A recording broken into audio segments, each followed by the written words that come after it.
Hello there, welcome to another episode of Curihistory. Today I want to take a look at one of history's most bizarre military blunders, the Battle of Karansebes.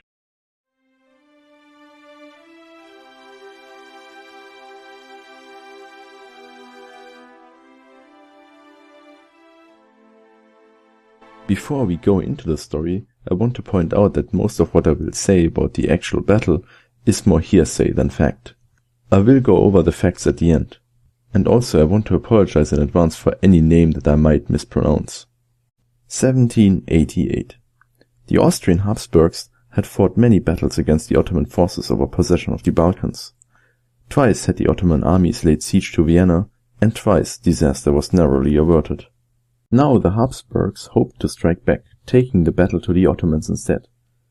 Joseph II of House Habsburg-Lorraine, the Holy Roman Emperor himself, would lead an army about 100,000 strong to seize as much territory as they could. This was no easy undertaking. Even past their prime, the Ottomans were a considerable threat. Fortunately for Joseph, his ally, the Russian Empire, was also making war with the Ottomans, so it seemed to be the perfect time to attack. Only a few years prior, the Russian Empire managed to wrestle the territory of Crimea from the Ottomans. Austria was involved in this war too, but didn't come out with any territorial gains for themselves. This time the emperor hoped his vast army could successfully occupy some area of the Ottoman Balkans. In order to muster an army as large as he did, Joseph had to rely a lot on his non-German subjects, like Croats, Czechs, Italians and Hungarians. Suffice it to say that communication was a problem, as many of the foot soldiers did not speak German, while the officers did not speak the language of their troops. This wasn't an issue in most cases, but it would turn out to be a fatal one here. On the night of the 21st September, the army made camp on the river Timiș, near the city of Karansebes, in modern-day Romania. A contingent of hussars was sent out to scout for Ottoman troops, which they could not find any signs of. They did, however, stumble among a group of travelers, most likely Romani people, who sold the soldiers some liquor. A bit later in the night, a group of infantrymen also crossed the river and found the now drunk hussars. They demanded a share of the alcohol, which the hussars denied, probably thinking themselves as above the foot soldiers in the social standing. A scuffle broke out and the hussars started building makeshift defenses around their barrels of liquor. A shot was fired by either side and the brawl turned into a fight with lethal weapons. During the confusion, a man yelled, "Turki, Turki!"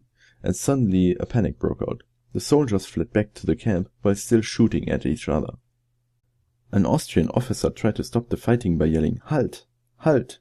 So stop. But unfortunately the non-German speakers misheard it as Allah, which was a commonly used Ottoman battle cry. The hussars used the speed of their horses to storm through the camp, but this caused even more confusion as the artillery commander on the hill thought this was an Ottoman raid, and ordered to barrage the hussars with cannonball fire. Now the entire camp was convinced there was an Ottoman attack happening and soldiers started fleeing the camp. The panic was so great that the soldiers started firing at each other while they retreated. Emperor Joseph himself was pushed off his horse by the confused troops and landed in a creek. After finishing their retreat, the Austrian officers started investigating what happened, eventually finding out that no Ottoman attack took place that night. There is a reported 10,000 casualties from the battle against themselves, though historians believe the actual number to be much smaller, ranging most likely in the hundreds up to 1,000. No matter the actual number, the army was now out of position and in a terrible shape, so they could no longer defend Karansebes. The Ottomans seized the opportunity and blockaded the river Danube. So on that day the Austrian army seemingly defeated itself. Not that the war was going well for Austria in general. Malaria and other diseases had struck the camps, and most soldiers fell to these sicknesses than the friendly fire incident. Even the emperor himself succumbed to malaria. While some battles could be won, most importantly the siege of Belgrade, overall the campaign was behind expectations.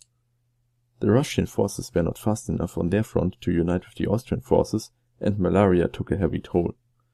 Karansebes was just one more hardship in an orchestra of disaster. Leopold II, who succeeded the fallen Joseph on the throne, also had to make sure to get the troops back home. Prussia was gearing up for war, and they would likely join on the Ottoman side. A hasty peace treaty secured Austria some territory in Croatia.